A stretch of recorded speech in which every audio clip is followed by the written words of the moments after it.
Connor, have a no-name brand chocolate bar. What and why? You get a little strange when you're hungry.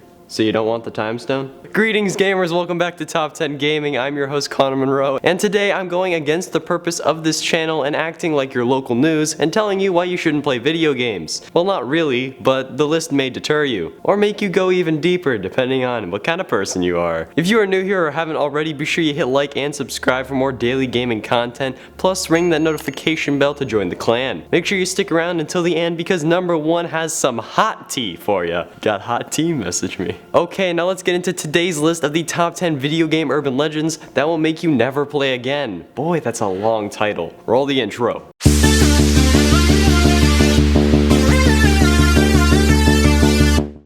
Number 10, Street Fighter 2's secret character. Sheng Long is an April Fool's Day hoax from 1992 in a February issue of EGM, Electronic Gaming Monthly. A joke based on a translation error was suggesting that there was a secret character named Sheng Long that was unlockable in Street Fighter 2. After other places reprinted the joke as a fact without verifying it for themselves, the rumor spread like wildfire and everyone assumed it to be a fact. Fake walkthroughs surfaced online on how to acquire the character, and everyone was getting frustrated about not being able to unlock it. This isn't really scary per se, but it's more of a warning not to believe everything you read, even if the character would be super cool. Sheng Long influenced the characters of Akuma and Guggen, with the former appearing as a secret boss in Super Street Fighter 2 Turbo. So I guess he is real. He lives on in those characters after all. Number 9, demonic killer cows. Yeah. The first Diablo took place in a small town named Tristram, with a few smaller buildings and a church that eventually led into hell itself, but that's a different issue. And for one reason or another, a lot of cows. If the player were to click on the cows to interact with them,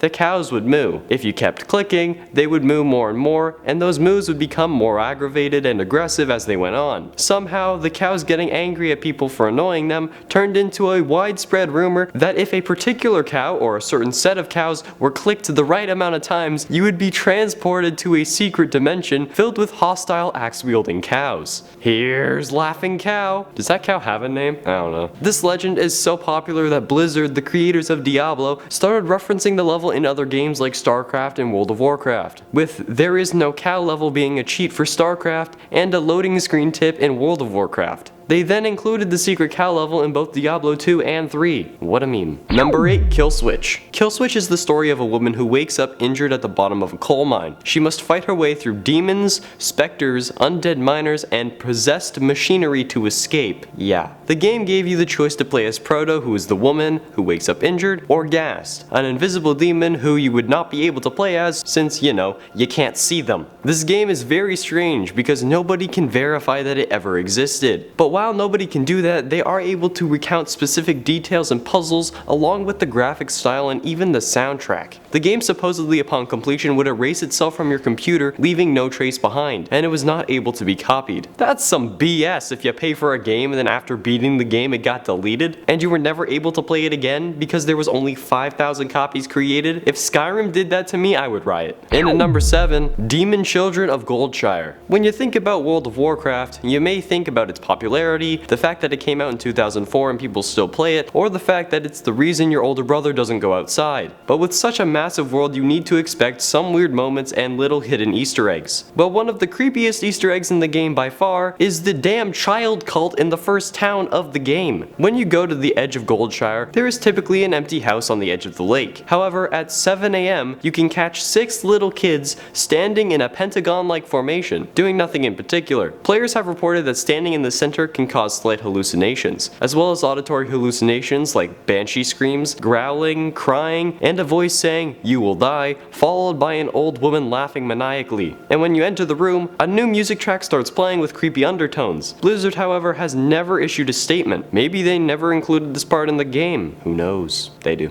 Number 6, nuclear PlayStations. Back in 2000, the PlayStation 2 was all the rage. So much so that in fact a rumor surfaced that former president of Iraq, Saddam Hussein, had bought up to 4,000 PlayStation 2s and was harvesting their CPU chips. According to reports, these chips could be bundled together to create a supercomputer that could be used as a missile guidance system. Yeah, of course the story was full of BS and totally made up, but it combined what the public wanted. A terrifying story that solidified hatred for the Middle East and showed the evil of video games and how they poison our world. What a load of crap. The only slight truth to this is that it was cheaper to harvest the CPU chip out of a PlayStation than actually buy one by itself. So maybe he had a good idea. Wreck some PlayStations and turn a profit. Assuming you knew how to get the chip out, of course, and didn't break it. If this was the case, however, imagine what kind of games we would be playing. World War III Simulator, 2019. Halfway through at number 5, Bound and Gagged. There are only 2 characters in the Portal series, not including the companion cube. You the player and GLaDOS, a robot running puzzles to torture you with the portal gun, with the promise of cake. The cake is a lie. At the end of the game you finally get to see the real GLaDOS, and she actually has a body and isn't just some omnipotent AI. You fight her and win, game over, yada yada yada. But take a closer look at GLaDOS. At first she looks like a mess of machinery and cables, but look at her without the background and she sort of resembles a human, that's hanging upside down at least. That's actually intentional. The art director of Portal, Jeremy Bennett, said eventually we settled on a huge mechanical device with a delicate robot figure dangling out of it, which successfully conveys both GLaDOS' raw power and her femininity. First of all, when I think of something dangling in relation to a human, I don't think female. Secondly, she's a robot. According to Bennett, she resembles an upside down version of the Rise of Venus. But in reality, if you look at it presented in game, she looks like someone who has been bound, gagged, and hung upside down. That's weird and oddly confusing. And at number 4, the Hall of Tortured Souls. According to some people on the internet, Bill Gates is the devil and wants your soul, and has been leaving clues all over his products. A popular urban legend claims that names like Bill Gates, Windows 95, and MS-DOS 6.21 add up to 666. But like, honestly, what? Another one says that there is a game hidden inside Word 95 called the Hall of Tortured Souls. It's a creepy first-person game with Doom-esque graphics, and if you make it to the end of the path, it would reveal a secret about Microsoft. This isn't true, in fact, and there is no hidden game in Windows 95. It actually is in Excel 95. If you open up a new Excel file in this program,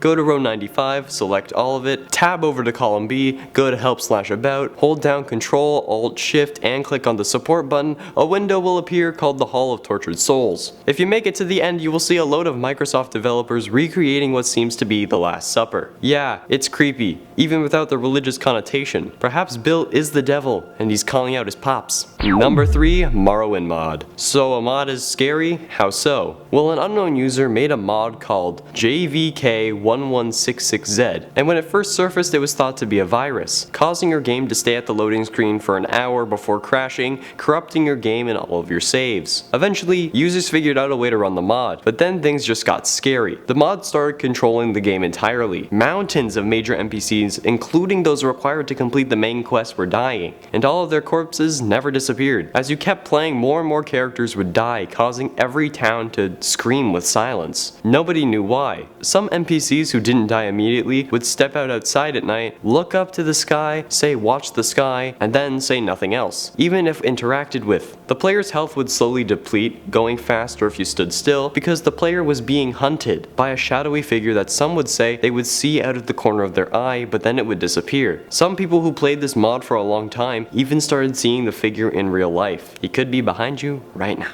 Penultimately at number 2, Daisy is deformed. Ah, Daisy. The Peach ripoff was included in Mario Kart Double Dash for GameCube, but only had one line she could say: "Hi, I'm Daisy." She would repeat this over and over like a murderous psychopath. But this isn't what I'm talking about here. If you can play Super Smash Bros. Melee, go to the trophy room and zoom in until the camera clips under her hair. You will see something that may be disturbing. A potential modeling error causes Daisy to have a third eye on the back of her head. It doesn't even look like her normal eyes, it bulges out of her head. This horrifying discovery was used in her character in Muggin, a freeware fighting game that takes random characters from different franchises and pits them against each other Street Fighter style. And apparently, it shoots lasers, so there's that. Finally, taking our number 1 spot, Fallout 3 predicts the future. What's scarier, a creepy legend about a video game, or when it starts affecting the world around us? Well, if you answered yes to this question, you didn't listen to the question. In Fallout 3, the player is able to receive radio transmissions, which will occasionally read out numbers followed by Morse code. Among these transmissions were 1255282010, "What you talking about? You will be missed," and 9454202010, "Accident Incident in Guelph, several dead. Oil spill apparently averted. What You Talking About was a catchphrase made famous by Gary Coleman, who died at 12:05 p.m. May 28, 2010. 125, 12:05, 528, May 28th, and 2010, 2010. And the other prediction corresponds to the BP explosion at around 9:45, 9:45, April 20th, 420, also in 2010. 2010. They also predicted that Britney Spears would win an Academy Award in 2023, so if that comes to pass, prepare for a nuclear wasteland full of mutants, people. Not because she won, but because